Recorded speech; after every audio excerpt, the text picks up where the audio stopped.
Hello and welcome to episode 7 of How Are You? I'm Marty Smiley, your host for Pedestrian's newest podcast and video series talking about all things youth mental health, sponsored by Kids Helpline. On today's episode, we're going to be talking about love and dating. We're going to make this the least soppy that we can, because love, or not having love in your life, can be a serious thing. So today we're going to look for it in all the right places. Before we crack into our interviews, we did stop some pedestrians and ask them this time, what makes you anxious about love? When it's someone new, of course it's wrapped up with so many things. You don't know the person, you don't know if your personality is gonna match. But well, for me it's even more difficult because I was in a relationship for like 7 years before this. So yeah, I do get anxious when I have to see new people. So thinking that I'm going to meet someone that I have no idea who they are, that's where it kind of makes me a little bit anxious. You know, I think the times when you're single, you definitely kind of, well, for me, I have, a bit of anxiety, like meeting people like on a first date, things like that, because I've been in long relationships all my life. So when there was a period where I did have to meet people, it was kind of like new to me. And I guess it's, you get that kind of anxiety up until the date. And once you meet them, it's usually fine. Yeah.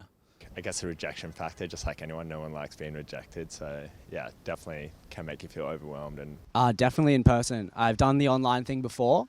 Definitely works, but I've moved more to in person. Feel like it sort of creates a different space and it's sort of a bit more real. I feel like it works better. In person, for sure. In person. In person. In person. I prefer meeting people in person. In person.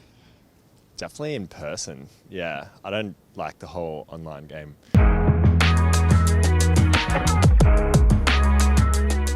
It's now time for the check-in. My guest this episode is Emily Paulo. If this was a dating app, her bio would read, vivacious, passionate, I'm a people person. You'd be impressed by what she's done. She's the founder of Collective Potential, which is a well-being social enterprise. Yet still, unless something's changed that I don't know about, she's still looking for the one. Welcome to the show, Emily Paulo. That's such a great intro. You like that? Yeah, I sound awesome. Yeah. Well, it does beg the question then, why have I got you on here to talk about love and relationships? That's a good question. I do coach people individually, and a lot of the time people need to change their mindset around what they want in their life. They're either stuck, they feel broke in their career, they don't know where they're heading, but a lot of the time it's also just self-love that they're coming to me for. You know, sex is this awkward taboo conversation. Yeah. Whereas love is really gets down to your values and makes you vulnerable to have that. Yeah, it's so vulnerable. exchange. It can be so vulnerable. And, there's a lot of people out there who are studying vulnerability right now, like Brené Brown's a social researcher, and she's making it kind of cooler to talk about vulnerable topics. But love, it's the core of who we are, Marty, and it's always going to be a hot topic no matter what. And it's vulnerable, but it makes the world go round, like it's part of who we are. Every relationship we have is based on love or heartache or heartbreak, right? And so I love love on every level. I think it is incredibly important. Where did you first witness it or experience it? Oh, good question. Where did I first witness it? I think, I guess it was my parents. I'm half Polynesian, half Aussie, Polynesian Bogan. And so you've got this beautiful love between an ethnic man down in the 60s versus my mum was white. And it was actually really hard for them people were kind of against my mum marrying a brown man. So they would actually tell us a lot how important our family was and how much they doted on each other. Like as you get older, I don't even think about my parents like that back then, but I can see it now of how much they loved each other and how difficult it was at the same time. But that's where it started. Other than that, my cat Monty was pretty important to me. Are you in a relationship? Is love central to you? Where are things at? 100%. Like I think I'm 38 now, and it's actually been really difficult for me with love. Like I've got a whole heap of resistance over the years for it, and I'm pretty vocal about it. And plus, you know, my friends observe it too. They're like, "Why aren't you in love? You're amazing." I'm like, "That's what I keep telling them all, Marty," you know. But it's a cool conversation. There's a lot of pressure often with single people, right? Especially single women who are career focused and, you know, changing the world. Yeah. Where's the time for me to fall in love? When that pressure comes, do you how do you respond to it? Oh, I hate it. It's actually really awkward when people are like, "Do you have a boyfriend or a girlfriend or, you know, whatever you want to call it?" And I do. Initially, it's like, no, I don't, because I guess the word is a wound. Like, I've actually found relationships difficult because I've got childhood trauma, and that's something that doesn't always get spoken about, but it's quite apparent how it's been difficult for me to trust men in my lifetime. And so there's one part of me that when someone asks it, I hate it. But at 38, I've also just really learned how to just surrender. It could be seen as a really woo-woo word, but when you're in a relationship, you have to give and receive. And I generally think that it was really difficult for me to receive that love. Are you with me? I'm with you. So your childhood trauma has made it hard for you to receive love in successive relationships that you've had in your life. It has. And it plays out. And those partners you've had, have they been able to understand that? Some of them have. Like, there's a few that were really amazing in healing that inability to be loved. And I'd run off and disappear, and they'd be like, "Where have you gone? Why are you not loving me back?" And I was just scared. So some of them were amazing with me and really taught me to accept it and to not make it fear-based. And yeah, so I smile at how grateful I am for those beautiful relationships too. Do you ever feel like sometimes when you are going through the woods single, that what is the point of even trying to find love? I mean, do we have to love? Yeah, I think we do have to love. And if you meet people who say, "I'm not into it," you've got to really ask them to, you know, do some work on themselves, because I don't believe you can go through this life without love. You must meet people who have maybe given up. Totally, all the time. And why have they given up? They're so hurt. They feel betrayed. Like, there's these universal language, like they felt disrespected and loyalty. And, you know, there's a lot of conversation around mental health and domestic violence. So you can see that now it's becoming more apparent that people need to do some work on themselves or they'll end in that spectrum. So I get a lot of it, yeah. And what do you say to those people? I'll go one example. I think I say to a lot of people, which I think is a really interesting process, you're not allowed to date anybody for 3 to 6 months or even consider getting on a dating app. You're not allowed to go anywhere near conversations with your friends where you're whinging about being single. You have to go and hang out with couples that are actually really role modeling what love is about for you. Yeah, that's a good one. I haven't heard that one before. Because people have this thing in, you know, I've also studied and worked with a beautiful woman called Emma Power, who's like this relationship sexuality coach. And in Tantra, which often gets confused that Tantra is about sex, it's actually about relationship.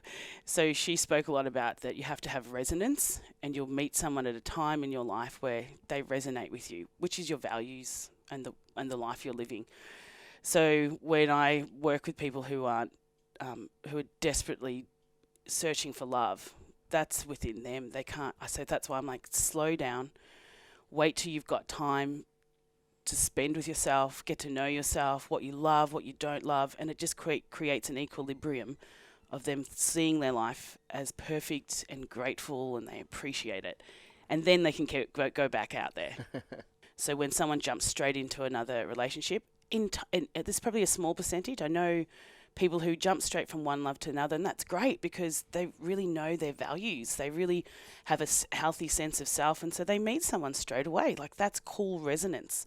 They're finding love, but I think it is an unhealthy wound when they're trying to fill that with someone else's love. Oh, they don't want to be alone. And, you know, loneliness is one of the biggest issues, the biggest killers in our country right now, a sense of loneliness. We've got television, internet, you hear the story all the time, but it is a massive disconnection.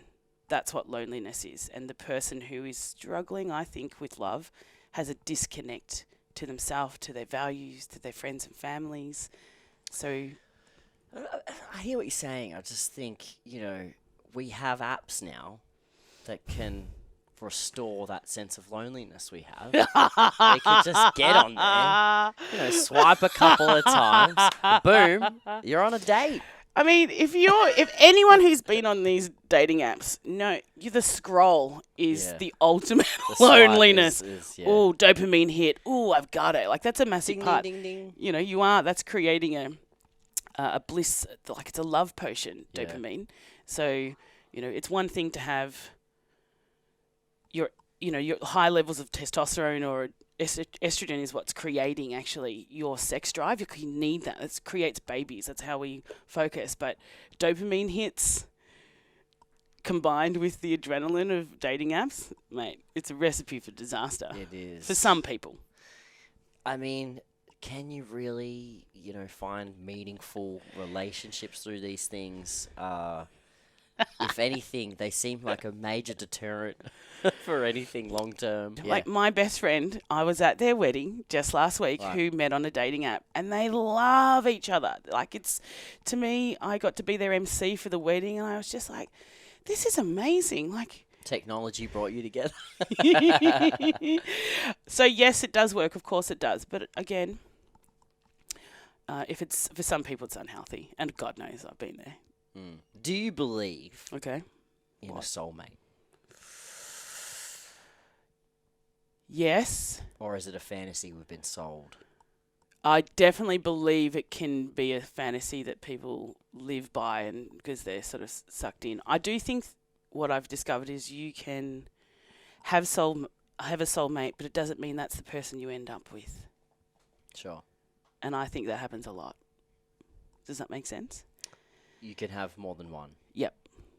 And I think that you can really be so into a person, but life, I'm already thinking about one that, you don't always end up with them, but you'll always remember them. Have I seen people who I look at and think, you two are soulmates? Destined. And everyone around them thinks, I wish I could have that. We don't know what's going on behind the scenes, of course. I'm sure they go through their own challenges. Yeah. Like gritting their teeth, like, you guys are great. I'm so happy for you. Yeah, I'm so happy. What are some common misconceptions about, what are some common things you hear in your coaching sessions where people are just getting this thing wrong about love? They have this expectation. Such a good question. It's not met. My first instinct is to say that the greatest misconception is that love is going to be the answer to all of their needs. And in a way, be prepared for it to hurt. Because I've always thought, I know that love is like the sum of pain and joy and happiness. So you have that with a relationship, like you go through both, and then that's what love is. Like, it actually has a painful edge as much as it has a happy edge. So if I notice people like, he did this or she did that, and they're expecting them not to get hurt, and that the person is like going to be this knight in shining armor or some princess that they've always wanted. So second thing, you've really got to find the difference with love of, are you projecting or observing love? If you think about self-awareness, you have a need, and so you can project that on a person, and when they don't meet your need, that's you being like, I wanted that and you didn't give it to me. But what if you could slow it down as much as you can and observe the behaviour? That you needed something, but what is that in you that needs to get that? And then work through it yourself and observe it. But as soon as you make it the other person's issue, I think in a really boring, almost therapeutic way, love is when two people meet each other's needs. And so one of the biggest misconceptions are that you can't be giving that to yourself. So you need to be able to slow it down and observe what needs they have and give to them. Do you have any, for someone who's listening who really does struggle with love, do you have any advice for them to help them maybe let it into their lives? That if you just let go and have faith in what's going to occur in your life, a deep surrender, you're not resisting anything. Does that make sense? Are you with me? So I think that someone who's really struggling is like really resisting. And when you resist, that persists in your life. So what do you need to let go of? What do you need to surrender to? Is it a fear? Is it a dream? You know, if you're trying to control your life, and if we were taught from a really young age how to surrender, I think it would be really easy for people to be in better relationships or healthier ones. So they're not, I don't know, going down a path where they're struggling. Sure. If you think about it, control is such a key aspect of what creates a power imbalance in a relationship between men and women. Mm-hmm. Often it's the men who are doing the controlling. And that's really hard to see when you're being controlled. And the controller may not realize that they fear powerlessness or not being in that mode, and they don't know how to be any other way. Maybe they've seen it, mimicked it. Maybe they're mimicking what they've seen in an earlier relationships, or they've learnt it from their parents. Absolutely, they have. It's a learnt behaviour, always is from your parents, which you have to learn to surrender, let go. Imagine, we'd see a huge change in the dynamics around family violence. So yeah, that's a big one for me. I think you nailed it there too, of the real impact of that. Got to surrender, let love in.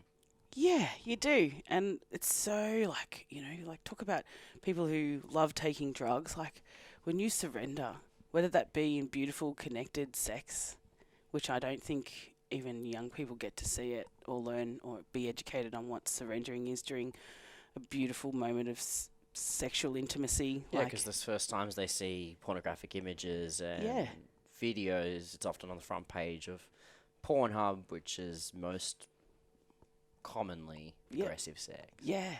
And I think people know it, but that's what also the surrender is. Why my second thing would be, if you could really train or teach young people what surrender is when it comes to their sexuality, their intimacy, their sensual self. Like people are like, what?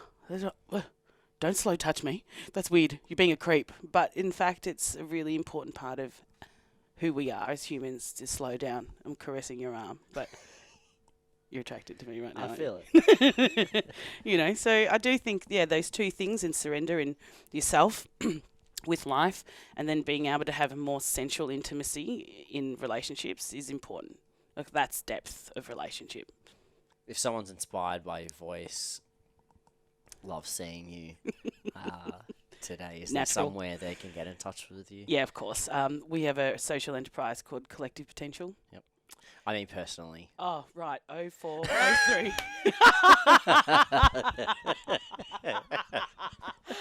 I'm 38. I like long walks on the beach. Thank you so much for joining me today. Marty, it was such a cool convo.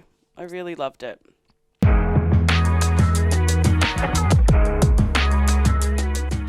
Now it is time for On the Line with our Kids Helpline expert, Josie. Thanks for joining us again. It's good to be here. We're talking about love and relationships on this episode. Is that a common thing that young people are concerned by when they give you a call? Yeah, most definitely. So probably from about 14, 15 years up, all the way up to 25, it is something that we hear about, and it's something that young people are navigating and grappling with and still trying to understand all the time. Yeah, I mean, what's a common complaint about Complaints about love and attraction? I guess it's sort of trying to figure out what people expect from relationships, what they want, how they view relationships, if they feel comfortable, what their boundaries are. So that's always a spot that we can get into and sort of start to navigate. What about someone just asking, why does no one love me? That's definitely one as well, and that's one that sort of links into a lot of deeper questions, right? Because that's about image and how they view themselves, self-worth, 100%. Self-esteem is a really big factor when we're looking at relationships and we're looking at the people around us and how they value us and what they show us. And it is something that, people put themselves out there and face extreme rejection and get knocked back and don't feel like they're having the same relationships and connections that other people are. And that can be a really hard thing to feel, that judgment or that comparison to other people. Even just like love online, Mm-hmm. you know, how to navigate rejection in those spaces. Yeah, definitely. And it's a really interesting space to think about in terms of self-esteem. And I think when you really break down communication online, there's this weird thing that happens where, because you don't have someone physically in front of you talking to you, you sort of apply your own judgments or your own expectations to what they've said, what they've written. And so we find that people internalize the messages that they're getting and maybe are interpreting them with their own judgments or their own expectations or with their own negative self-view. So someone may have written something, you know, pretty standard without, you know, those undertones. But because you're reading it and you've got this spiraling thought going in your brain about your self-worth or how you're feeling or not feeling valued, then you get that message and it can sometimes sort of prove that point. Do you get a sense that from the people that do call in, there's a resistance to open themselves up to the idea of romantic relationships because of, you know, like Emily kind of brought up, past trauma, past experiences and history they've had with people they've been in relationships with? 100%. And that can be past romantic relationships, family relationships, past friend relationships as well. It can, you know, the more and more rejection or difficulty or trauma that you face, the more walls can build up. And that can make entering into a new situation or a scary situation quite difficult. So it definitely is a theme. Dating is really, it's building a relationship. It's starting to get to know someone. And if you think about all of the relationships or the friendships that you have in your life, they all started from a point of getting to know each other, figuring out, you know, do you have similar interests? Are you on the same page when it comes to your views and your personalities and how you approach things? And so I think sometimes we forget that building a relationship in a romantic space is much the same. And so sometimes maybe we forget to kind of lock in on that stuff and to take the time to build that friendship, that base, that common understanding, and then figure out what's happening next. Well, thank you again for joining us. You better get back to your desk at Kids Helpline. Yep. If you want to find out more about any of the topics that we've discussed on today's show, you can head to kidshelpline.com.au, or for any time, any reason, contact them on 1800 55 1800. You can also hit them up on web chat. Now, next time, we're probably going to have one of the hardest conversations we've had on the show, and it's kind of fitting because we've left it to the very final episode talking about toxic relationships.